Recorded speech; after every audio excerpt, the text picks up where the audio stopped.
We have to fill our communities with the truth that the mainstream media and the bureaucrats in Washington, D.C. have robbed from us for these last 10, 20, 30, 40 years. They've just been stacking it on top of each other. And I'm talking about that swamp monster machine known as the deep state. They have partnered together to corrupt our communities and rob our votes because they think they can lie their way through an election cycle. Yeah. And they've done it over and over and over again until they met a guy named Donald Trump. He came in and took on the government gangsters in the swamp. He exposed the level of corruption that had been creeping there for 40, 50, 60 years, just like Eisenhower said it would if we let them.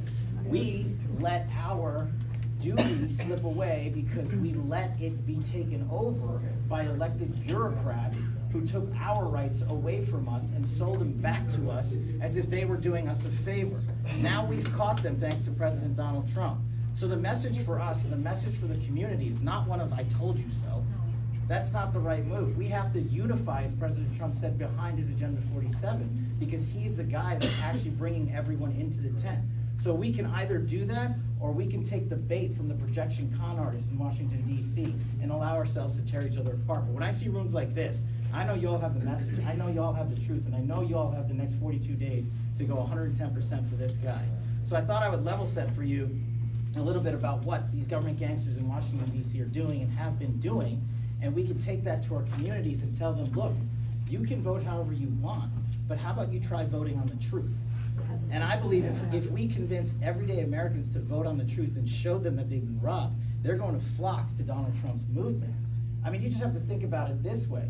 Did you think in the 21st century in the United States of America, a political party would illegally use campaign finance dollars, go overseas and hire a foreign intelligence asset and create a fake foreign dossier using tens of millions of American dollars, then have the FBI funnel that into a federal secret court, only to go to that court under oath and lie to a federal judge to illegally surveil a presidential opponent and their campaign and their team? That's what happened in the USA, not on the other side of the world. And we know that as Russiagate. And we have to remind everyday Americans who still think Donald Trump's a Russian asset because of the fake news, because of the radical left-wing agenda, because of the deep state operatives in D.C. And it's not a Republican or Democratic machine. It is a uniparty machine. All they care about is their next job, their next paycheck, and they cannot return to the revolving door of Washington, D.C. with Donald Trump at the helm. That's what they fear. They are terrified of it. So if you don't think they're working on Russiagate 17.0 right now, you haven't been paying attention. These are the guys that gave you impeachment 1, impeachment 2. These are the guys that gave you the bogus January 6th disinformation insurrection narrative. These are the guys that write stylized letters and have the New York Times and CNN hold them up as if they were gospel. And the letters that I'm talking about are the ones that must be told to our communities. The 51 intelligence letters, literally, in my opinion, was the biggest rig job of a presidential election cycle in modern U.S. history. You had 51 intelligence geniuses, including secretaries of defense, CIA directors, and directors of the NSA, come in and say a week before the election, thanks to Tony Blinken, who was a senior advisor to Biden, and say, what? Hunter Biden's laptop was Russian disinformation. Now, we had an attorney general in Bill Barr that could have exposed it at the time, but he bent the knee to the deep state because he is the deep state. And we had others in the Trump administration that could have exposed that, like Gina Haspel, who's director of the CIA. She took 6 hours to approve the publication of that letter. 6 hours. That stuff takes months of interagency work to do it. She knew it was false. The FBI knew it was false. The DOJ knew it was false. You knew it was false. And of course Merrick Garland's DOJ knew it was false, because what did they do this year? They convicted Hunter Biden in 2 different state jurisdictions of federal crimes based on the evidence on that laptop. But they still tell you, they still stand by that letter, and they still say Hunter Biden's laptop was Russian disinformation, because that's all they got. They don't have a single better policy under Kamala Harris. If they had one, she would have put it out. Right. That's what they're trying to do. They're trying to lob these grenades at us and tear our communities apart. And thank God for Donald Trump, because he's the only one working to bring this community and this country together. And what do these geniuses just do just this week yet again? 741 so-called national security experts. You see this beauty? Literally signed a letter saying, we as 4-star, 3-star, 2-star generals, former secretaries, former deputies, former assistants, former chiefs of staff, 741 of them, all born and bred in the swamp, came out with a letter saying, we prefer Kamala Harris as our commander-in-chief. These are the war-making mongers that Washington, D.C. produces over and over and over again, because these people live at the swamp monster ATM. They cannot cash their checks, they cannot get their next job if Donald Trump comes in. And the reason you got to watch out for these letters is they're going to keep coming. They're going to use it as a headline to say, look at all these people. Shame on these people who wore the uniform and have the audacity to tell us that they are going to vote for Kamala Harris, who led the most disastrous Afghanistan withdrawal that I was ever ashamed to call myself an American to be a small part of. When Donald Trump led it, when I was his chief of staff at DOD, we did an intelligence-based withdrawal. We did not have political deadlines, and we made sure we had diplomatic goals and milestones set, and we would withdraw appropriately. Donald Trump lost 0 service members in his withdrawal event.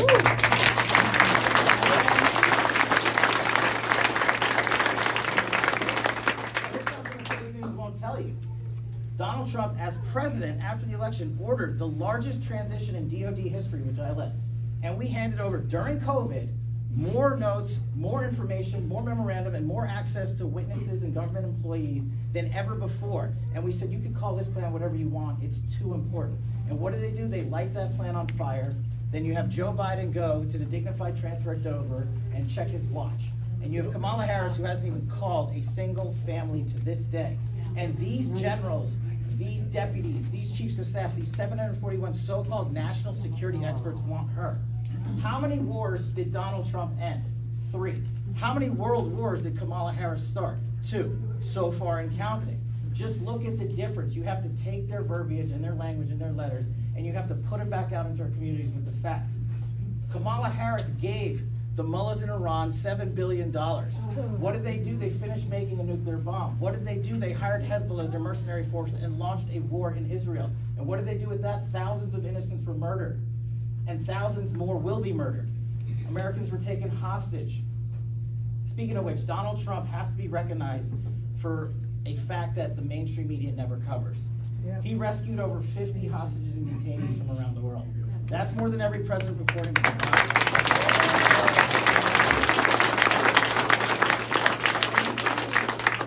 family who has a hostage overseas, who do you think they want in the White House? Kamala Harris or Donald Trump? Trump. And Kamala Harris keeps coming to the podium and saying, if you elect me, I'll do this. Well, she had 4 years to do it, and this is the beauty of this election. We had a 4-year Trump presidency, and we've had a 4-year Harris presidency. Let's put them side by side on a national security perspective. Let's put them side by side on a law enforcement perspective. Let's see where we want to send $200 billion. Do you want to send it to the guys who are making money in the Ukraine and signing this letter?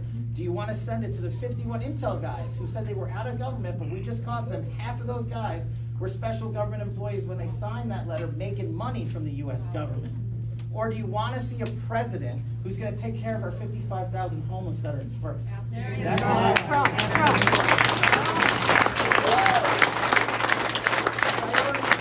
Priorities are simple. They yell at us and say, President Trump doesn't have a policy. That man has been putting out policies since the day he left the White House. He has a 20-point bulleted plan to clean up this country and put Americans first. He does more TV, more media, more debates than anybody you've ever seen in the political arena, and he's happy to do it. And we are blessed to have these great men and women talk to you about everyday community issues on behalf of Donald Trump and to show you what they can do, the power of their movement. If you can export what you guys are doing here in Wisconsin, remember, the last 2 election cycles, both of them, came down to 5 states and 55,000 votes. 5 states and 55,000 votes. Are you telling me we can't go out there when we have the greatest leader, Donald J. Trump, and we can't go out there county by county and pick up 1,000 here and 1,000 there? Your job is to go and register every single vote. Your job is to abide by whatever voting laws you have and put aside your personal feelings about them and win. Because you know what is cool? You know what's fun? Winning. Yeah. Then you change the law. Go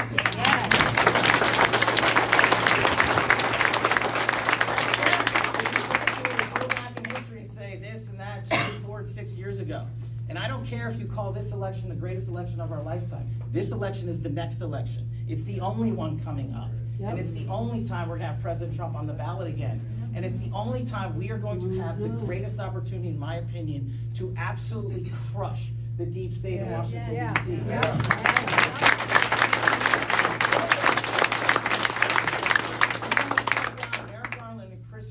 Weapon of choice, a two-tier system of justice, who's not just coming for President Trump. We've seen the expose of how they treated Joe Biden in his classified documents case versus President Donald Trump unconstitutionally.